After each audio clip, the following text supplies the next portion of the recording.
di jalan Allah. Ini Masjid Enam Syuhada lagi dikunjungi sama Ketua Hilmi. Modal awalnya berapa Pak Yudi Pramuko? 750.000 Rp750.000 aja. Jadi ini 500 jutaan nih barang. Sekarang udah habis 310. Masya Allah, tuh udah pakai keramik, laponnya tinggal. Granit tuh kayak marmer. Tuh, Masya Allah nih, sampai juga kita ke sini. Masjid Enam Syuhada, ngapa namanya Masjid Enam Syuhada, Ya, Pak Yudi? kita mau mendokumentasikan perjuangan dakwah nama anak muda pengawal Habib Rizik Syihab itu. Masya Allah. Yang dibunuh sama orang jahat di kilometer 50. Kilometer 50 ya. Itu kan simbol memperjuangkan dakwah itu kita harus memberikan segalanya untuk Islam kan ya, untuk Masya dakwah Islam. Allah. Dan nama anak muda itulah yang sudah memberikan segalanya untuk Islam. Masya Allah. Apa nanti nama pemuda itu ada juga di sini mungkin diterapkan? Mungkin namanya Enam Syuhada. Enam Syuhada itu, Iya, Enam Syuhada dipasang di sini, Enam Syuhada. Bipali, apa yang dikomentarin dari ini semua, Bipali? Masya Allah, luar biasa. Dari uang 700.000, kalau pengen ternyata bisa. Bisa. Allah kirim. Tuh, bisa. Ya, dengan Masya. dengan masuk satu gang kecil, tapi Bapak ini luar biasa. Kecil tuh. Oh, Masya Allah ya. Satu call aja. Masya Allah. Perjuangan Pak Yudi Pramuko, YouTuber sejagat paling tua. Tertua di semesta. Tertua di semesta. Masya Allah. Tukang donat. Tukang donat. Tukang donat dari Paru. Ini saya laporkan dari lapangan ini, langsung dari Masjid Enam Syuhada. Masya Allah. Dan ini dia. Dalam lihat ah. Tuh lihat tuh masjidnya, tuh imamnya di situ tuh. Malam-malam lagi kita. Masya Allah. Masih kurang nih. Atapnya katanya transfer aja dari rekeningnya di bawah tuh lihat. Assalamualaikum warahmatullahi wabarakatuh. Saya Yudi Pramuko, tukang donat dari Paru, YouTuber tertua di semesta. Gimana penonton pesantren Jolali di Lima Benua, moga-moga sehat ya, dan bisa menjalankan puasa sampai sempurna hingga akhir. 10 hari lagi saat kita i'tikaf ya. Kemarin saya sudah mengikuti pemberitaan online tentang pembebasan Anas Urbaningrum hari Selasa tanggal 11, dan sudah saya duga tidak ada yang mengejutkan di situ kecuali ucapan-ucapan dia yang tampaknya mendendam pada satu atau dua orang yang katanya dia memberikan kabar kepada dunia dengan pembebasannya bahwa Anas atau dia tidak membusuk di penjara dan dia tetap bisa tegar meskipun sudah dipisahkan ya, selama 8 tahun di penjara. Tidak ada yang menarik, karena kalau saya punya referensi, dulu AM Fatwa begitu keluar dari penjara karena kasus dituduh terlibat dalam kasus Tanjung Priok, dan bersama Abdul Qadir Jailani itu kalau tidak salah di penjara 9 tahun. Dan begitu bebas, saya wawancara dengan AM Fatwa di rumahnya, sholat maghrib berdua, dan tampaknya dia menerima segala takdir yang dia hadapi dalam hidup. Yang dia lawan adalah Pak Harto, sistem Orde Baru. Ya, sebenarnya itu sekitar tahun 90 berapa ya, tanggal 96 atau 9, saya lupa, tanggal 92 atau berapa, waktu saya wawancara dengan AM Fatwa itu di rumahnya berdua di Jalan Pulau itu, di belakang Dewan Dakwah. Dan kemudian dulu waktu zaman saya ikut pengajian dia di pimpinan Pusat Muhammadiyah di Menteng Raya 62, lulus SMA jauh sebelum ketemu fatwa kasus Tanjung Priok. Itu saya heran waktu dia ceramah di hari Ahad itu pertemuannya setiap Ahad pagi. Moderatornya biasa Lukman Harun gitu. Kadang-kadang Pak Nasir datang di situ. Yang guru tetapnya tentu adalah mertua kakak ipar dari Buya Hamka, yaitu siapa itu? Buya AR Sultan Mansur. Itu menggebrak meja, menggebrak podium AM Fatwa tahun 80-an itu, dan mensimbolkan, saya ingat bahwa Pak Harto adalah beringin, pohon beringin karena Golkar. Itu berani memang fatwa, gitu.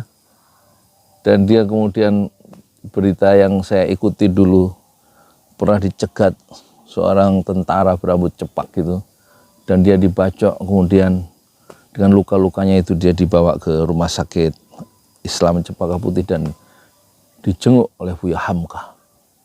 Jadi gelombang perjuangannya itu lebih dahsyat dibanding Anas Urbaningrum, yang tampaknya perjuangannya itu tidak melawan sebuah sistem yang hendak dirubuhkan, yang dikoreksi, tapi dia masuk penjara. Beda dengan AM Fatwa, ya, yang melawan. Di saat orang-orang tidak melawan, dia melawan, ya, sistem Orde Baru yang selalu mengkriminalisasi para ustadz, para tokoh-tokoh yang kritis itu.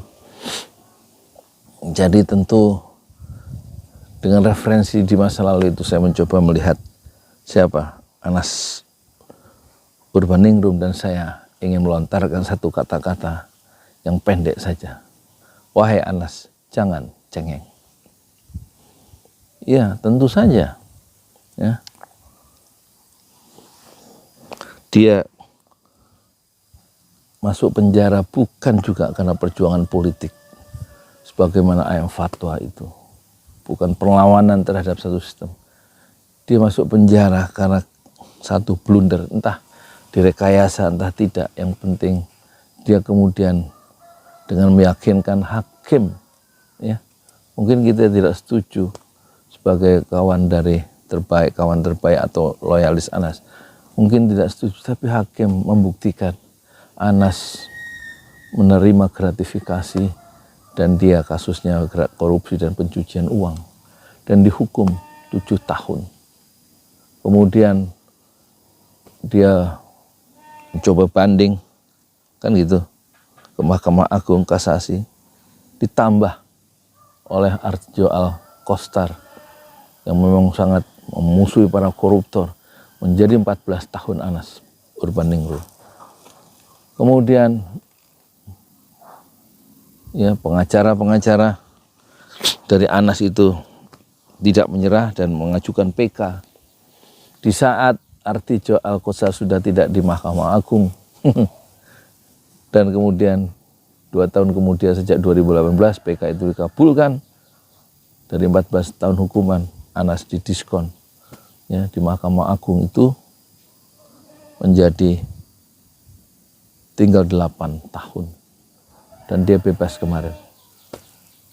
Dengan tetap vonisnya adalah dia kasusnya korupsi dan pencucian uang dan harus membayar uang pengganti sebanyak 56 miliar,59. Banyak itu, hampir 60 miliar, dan 5.000 sekian, 5.000 dolar, banyak itu. 5.000 apa 5 juta ya, 5 juta dolar, kayaknya 5 juta dolar ya. Jadi saya kira Anas bukanlah AM Fatwa, ya,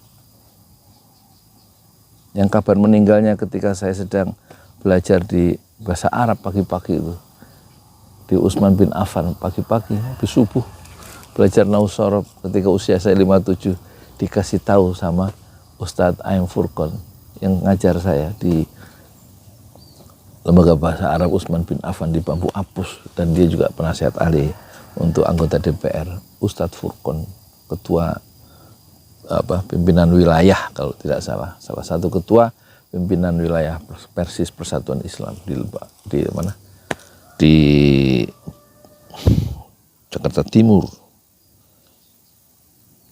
Dan perjuangan Anas belum apa-apa dibandingkan Habib Bahar yang tidak mencuri uang tapi kemudian diborgol tangannya, ya, diborgol perutnya, diborgol kakinya, dikirim ke Nusa Kambangan dari sini, dari Gunung Sindur sini, dekat Parung. Coba Habib Bahar itu juga tidak mengambil dan tidak menerima gratifikasi. Dia melawan ya, ketidakadilan pemerintahan yang ada sekarang. Diborgol, kata dia, perutnya, kakinya, dan dikirim ke Nusa Kambangan. Ya kalau Anas dia merasa tidak mati membusuk di Sukamiskin, tentu saja Sukamiskin itu adalah satu penjara yang sangat mempertimbangkan hak asasi manusia yang dibikin oleh pemerintahan Belanda. Sangat humanis di sana. Beda dengan Nusa Kambangan yang untuk penjahat-penjahat yang kelas kakap kan gitu. Bikinan Belanda juga, tapi Sukamiskin itu didesain oleh insinyur-insinyur Belanda yang terbaik dengan mempertimbangkan standar Eropa kan gitu. Ya tentu tidak akan mati membusuk di sana. Bisa baca buku, bisa dapat kunjungan teratur, ya kan, dari Sukamiskin di Bandung itu. Jadi saya kira janganlah Anas itu cengeng karena dia berjuang belum apa-apa.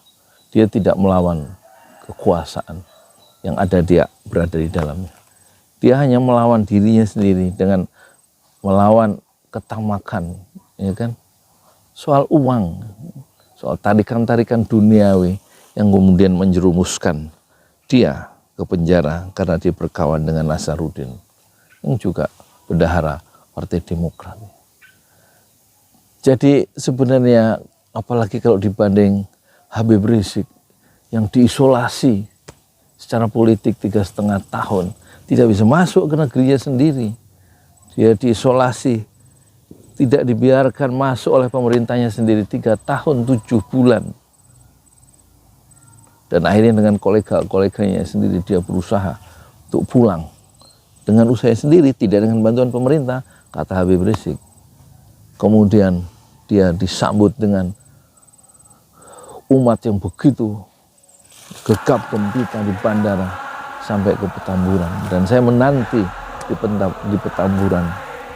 Dan saya dapatkan setelah lohor itu gambar dari jarak 1 meter dan sudah saya muat di Santoso Jolali. Habib Rizik Syihab, dia kembali ke tengah-tengah umat dengan perjuangannya menilai pemilu yang curang dan melawan ketidakadilan, kezoliman yang bukan hanya dialami, juga dialami oleh bangsa ini, oleh tokoh-tokoh yang lain. Disebut kalau mau berunding atau mau duduk sama tinggi itu harus dibebaskan dulu Jumhur Hidayat, harus bebaskan dulu Syahganda Nainggolan, harus dibebaskan dulu Anton Permana. Begitu dia datang pertama kali dari Arab Saudi, ya kan? Dan Habib Rizik yang terkenal ucapannya adalah berjuang itu, kata Habib Rizik, penuh fitnah. Karena itu kukuhkanlah hati agar tidak mudah patah, agar tetap istiqomah fi sabilillah. Tidak hanya itu, Habib Rizik kemudian dibubarkan partainya oleh pemerintah, ya, Front Pembela Islam. Kemudian 6 pengawalnya dibunuh dengan cara yang keji oleh pemerintah. Dan dia juga diburu menjalani penjara. Dan kata dia setelah bebas dan ceramah di Islamic Brotherhood TV itu, waktu saya divonis katanya, saya nggak mikir apa-apa, ya saya terima takdir saya. Di penjara, begitu keikhlasan seorang pejuang. Tidak cengeng seorang Habib Bahar, tidak cengeng seorang Habib Rizik. Dia menerima resiko perjuangannya karena dia tahu dia berjuang karena memperjuangkan nilai-nilai. Yang berjuangkan adalah nilai-nilai keadilan, nilai-nilai kejujuran, nilai-nilai kebenaran. Yang diperjuangkan oleh AM Fatwa, diperjuangkan oleh Habib Bahar Smith, diperjuangkan oleh Habib Rizik bin Syihab. Saya Yudi Pramuko, tukang donat dari Parung, YouTuber tertua di semesta Fasbir Sabran Jamilah. Bersabarlah dengan kesabaran yang indah. Assalamualaikum warahmatullahi wabarakatuh.